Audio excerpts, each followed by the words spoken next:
Good morning students. आज हम लोग सेकेंड यूनिट कंप्लीट करेंगे। लास्ट टॉपिक कर रहे हैं आज हम सेकेंड यूनिट का। एक्चुअली सिलेबस में ये आपके फर्स्ट टॉपिक है और यहीं से आपकी सेकेंड यूनिट स्टार्ट हो रही है, लेकिन हम इसको सबसे लास्ट में कर रहे हैं। तो जैसा कि हम जानते हैं कि ध्वनि या आवाज को एक स्थान से दूसरे स्थान तक पहुंचने के लिए एक माध्यम की आवश्यकता होती है। यदि वायु नहीं है, वातावरण नहीं है, तो आवाज एक स्थान से दूसरे स्थान तक नहीं पहुंच सकती। तो जैसे कि ध्वनि को एक स्थान से दूसरे स्थान तक पहुंचने के लिए माध्यम की आवश्यकता होती है, ऐसे ही ये माना गया कि प्रकाश को भी एक स्थान से दूसरे स्थान तक पहुंचने के लिए माध्यम की आवश्यकता होती होगी।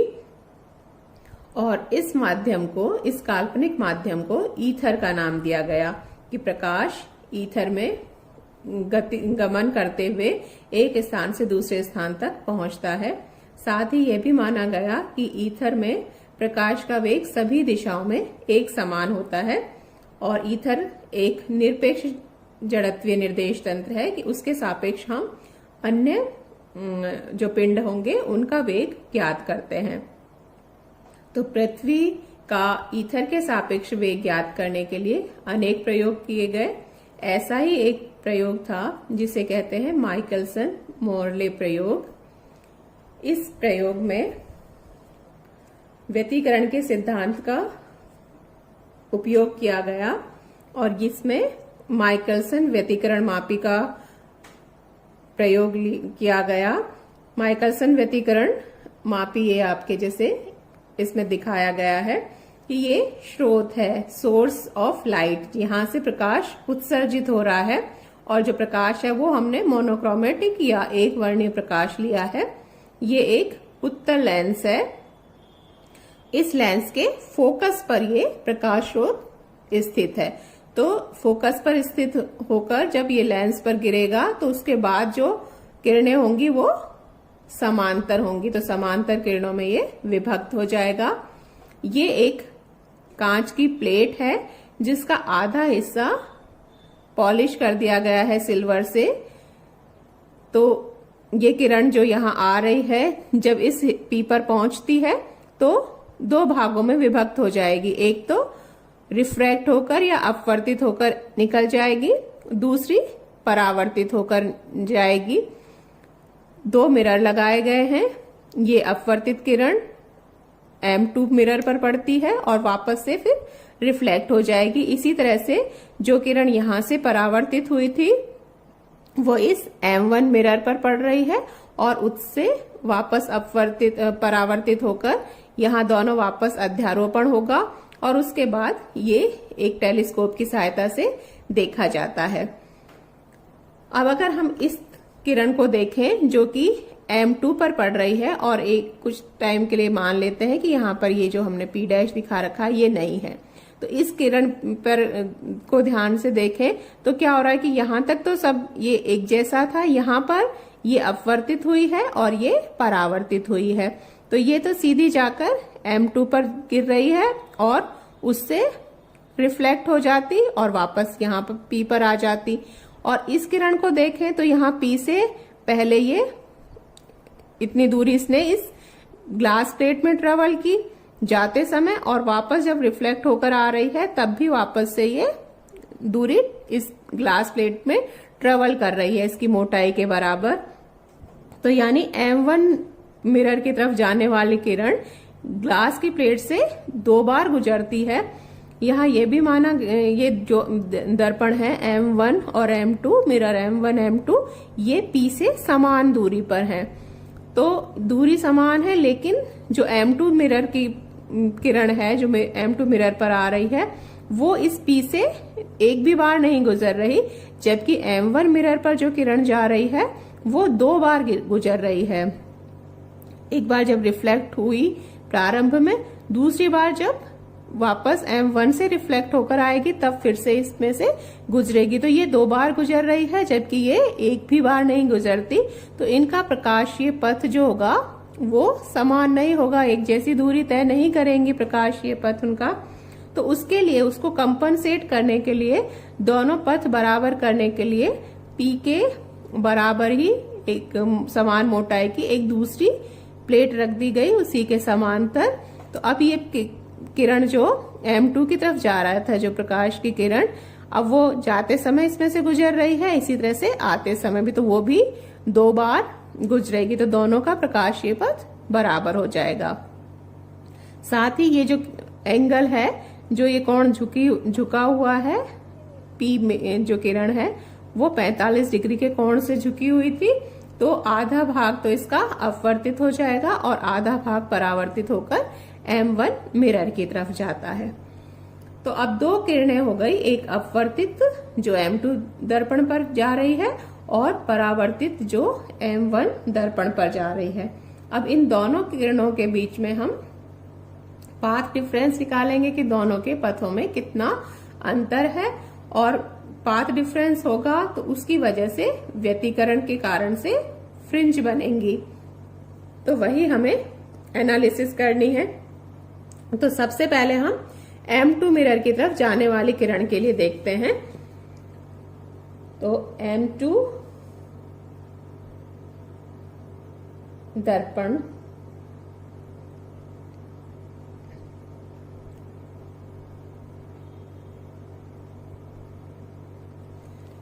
अब ये यहां पर,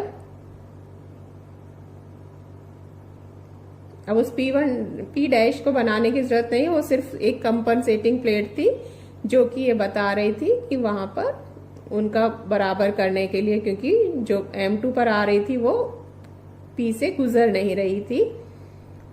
तो ये पहले एक जाने वाली है P से M2, तो ये गई। ये दूरी हम मान लेते हैं कि D के बराबर है। दोनों ही, जो P से M2 की दूरी भी और P से M1 की दूरी भी बराबर होगी, D के बराबर है। ये प्रकाश की किरण, इसका वेग c है और ईथर का वेग मान लीजिए v है। तो अब ये इसी दिशा में है, ईथर का वेग v।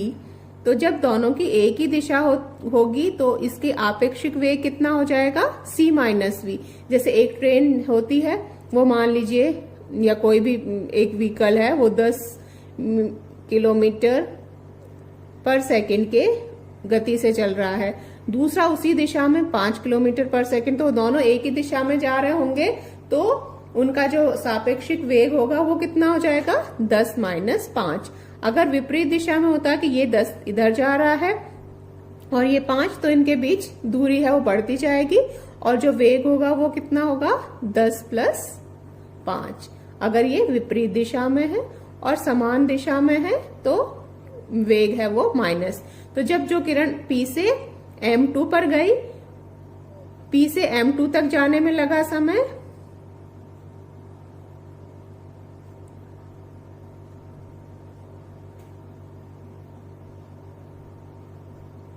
इसको हम, वो कितना हो जाएगा, समय बराबर दूरी बटे 4। तो ये समय कितना हो जाएगा, दूरी तो d के बराबर है और दोनों एक ही दिशा में है, तो वेग, सापेक्षिक वेग हो जाएगा c माइनस वी। इसी तरह से जब ये किरण वापस आएगी M2 से P तक, अब ये वापस आने में ये हो जाएगा अब d upon c plus v. अब जब ये विपरीत इधर से जब रिफ्लेक्ट होकर आएगी तब ये c की दिशा ये हो जाएगी, v की दिशा ये है, तो इसकी विपरीत दिशा हो जाएगी, तो रिलेटिव जो वेलोसिटी होगी वो c प्लस वी। तो कुल समय P से M2 तक तथा पुनः P तक आने में अपवर्तित किरण को लगा समय। तो वो टोटल समय हम देखें, उसको हम मान लीजिए T1 नाम दे देते हैं। तो वो समय हो जाएगा d upon c minus v plus d upon c plus v. थोड़ा सा सॉल्व कर लेते हैं, एलसीएम ले लेते हैं, तो इधर चला जाएगा c plus v plus d into c minus v, या d कॉमन भी पहले ही ले सकते हैं, और c minus v c plus v. अगर हम देखेंगे तो ये वाली टर्म जो v में है वो कैंसिल हो जाएगी, और t1 है वो 2dc upon c square minus v square, या 2dc upon c square 1 minus v square upon c square, या 2d upon c 1 minus v square upon c square minus 1।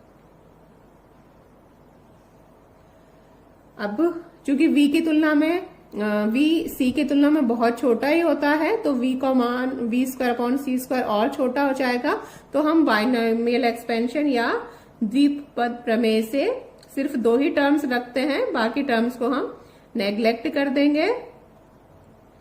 तो t1 जो है वो हो जाएगा 2d upon c 1 plus v square upon c square, क्योंकि 1 plus x की power n equals to 1 plus n x. बाकी टर्म्स को हमने नेग्लेक्ट कर दिया है, तो वही माइनस माइनस मिलकर यहाँ पर प्लस हो जाएगा v square upon c square. तो ये तो उसके लिए हो गया जबकि जो M2 मिरर पर पड़ रही थी P से